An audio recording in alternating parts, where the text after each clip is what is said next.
Permisi Mbah, saya mau minta tolong ramalkan karir saya. Oke, saya ramalkan, saya lihat dulu.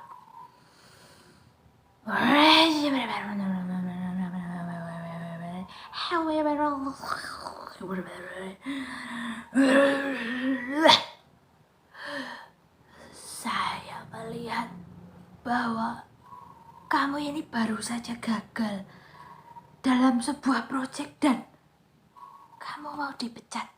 Wah, bener Mbah? Iya. Coba ceritakan. Jadi saya kerja di stasiun televisi Mbah, masih anak magang tapi disuruh memegang proyek bikin program di televisi.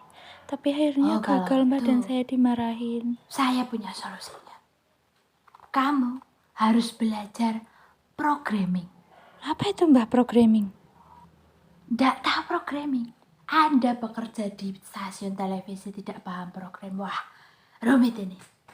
Rumit. Oke, saya jelaskan. Oke. Jadi, programming itu adalah pengorganisasian program siaran dalam periode harian, mingguan, atau bulanan. Programming ini menjadi kunci sukses suatu program siaran. Kayak yang kamu bilang tadi. Kamu sudah mengeluarkan banyak uang dalam program itu tapi gagal. Karena apa? Ya karena kamu tidak belajar programming. Saya kasih tahu. Programming ini itu menjadi kunci sukses karena dia ini penyediaan materi, kayak proses untuk penyediaan materi siaran sesuai dengan kebutuhan dan keinginan para masyarakat. Kalau dari sudut pandang stasiun televisi, programming ini adalah penyediaan materi siaran yang sesuai dengan kebutuhan masyarakat, tetapi juga stasiun televisi itu juga harus menjadwalkannya, juga harus menetapkan program apa saja agar dia bisa membangun citra positif dan bisa bersaing dengan stasiun TV lainnya. Nah, program ini tuh mencakup banyak hal. Sebentar. Oke.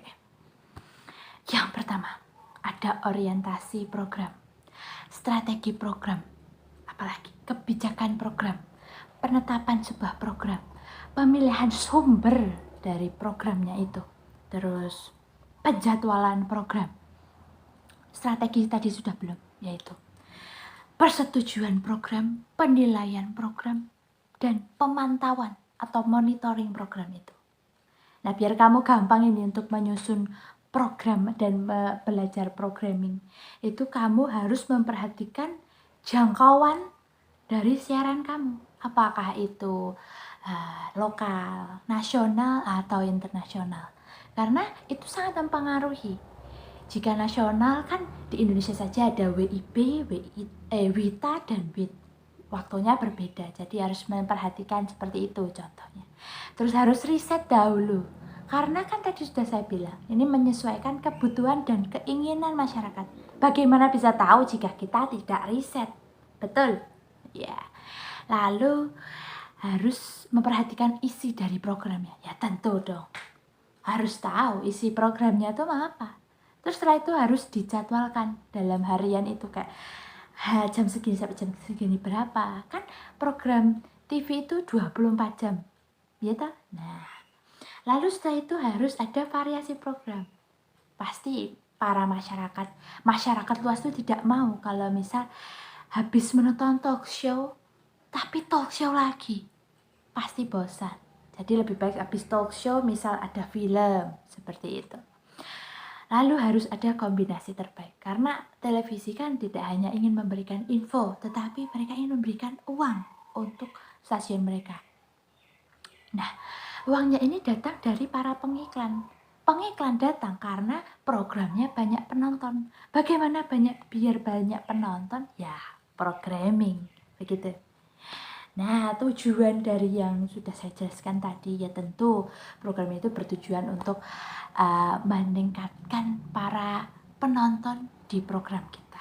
Terus agar kita bisa membuat acara yang menarik. Terus agar menciptakan keseimbangan pola dalam acara stasiun TV itu. Sebentar. Oke.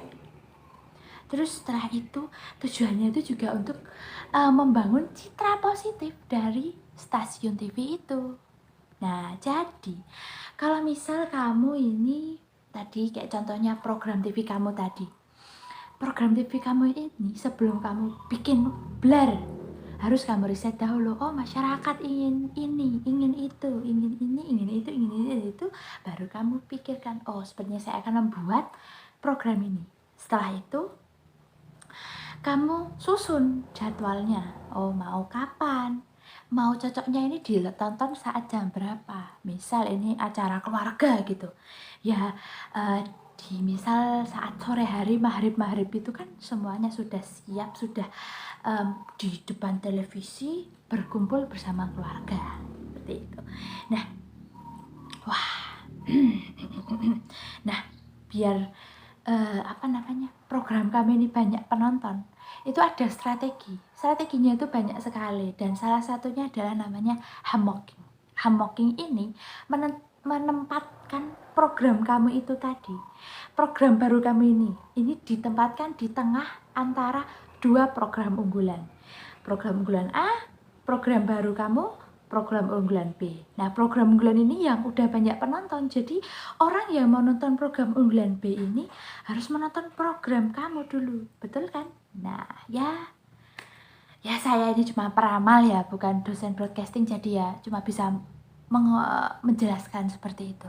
Wah, itu sudah sangat membantu, Mbak. Terima kasih, nggih. Makasih banyak. Ini saya berikan sedikit untuk si Mbak. Semoga membantu. Saya pamit, Mbak. Terima kasih. Wah, terima kasih. Wah, lah, beneran sedikit ini. Itu tadi adalah penjelasan dari Mbak Tiwu tentang apa sih itu programming. Tapi buat teman-teman yang masih bingung pentingnya programming itu apa, mari kita lihat dari kasusnya kuis teka-teki dari stasiun televisi SCTV yang dulu pernah tayang pada 25 November 2019, dan dia ini tayangnya pada pukul 12.30 ya teman-teman. Nah, si kuis teka-teki ini tuh game show gitu tentang orang-orang yang jadi per-kelompok dan mereka akan menebak harga dari sebuah barang atau barang elektronik atau apa gitu pokoknya, dan itu akan berhadiah. Nah, tetapi nih walaupun kelihatannya kayak wah menarik banget nih, bakal cuma nebak harga tapi nanti ada hadiahnya gitu kan ya, tapi ternyata si kuis teka-teki ini kembali tidak ditayangkan gitu loh. Jadi udah gitu, cuma beberapa minggu tayang gitu, dan pada pertengahan Desember 2019 dia udah diturunin tuh dari jadwal siaran. Kenapa ya kira-kira? Nah, menurut Ria nih mungkin ini karena kesalahan penempatan dia si kuis teka-teki ini di jadwal siaran. Jadi kan si kuis teka-teki ini tuh tayangnya itu setelah liputan 6 siang berita gitu kan ya, berat gitu, apalagi itu tayangnya 12.30 pada saat orang-orang sudah lagi istirahat, terus lagi habis kerja gitu, mungkin lagi istirahat kerja atau istirahat sekolah gitu kan ya. Nah, kan pasti pengennya tuh yang hiburannya yang singkat-singkat aja gitu ya, soalnya kalau istirahat kan nggak mungkin tuh beberapa jam, atau istirahatnya tuh lama gitu kan ya. Kalau istirahat kerja kan mungkin cuma setengah jam atau 1 jam gitu kan ya. Nah, walaupun nih si game show ini tuh tergolong sebagai program yang ringan, tetapi mereka kan banyak gitu durasinya tuh panjang. Jadi orang-orang yang sedang beristirahat di jam-jam itu kan inginnya program yang menghibur, seperti mungkin acara musik atau mungkin lihat kartun gitu-gitu kan ya.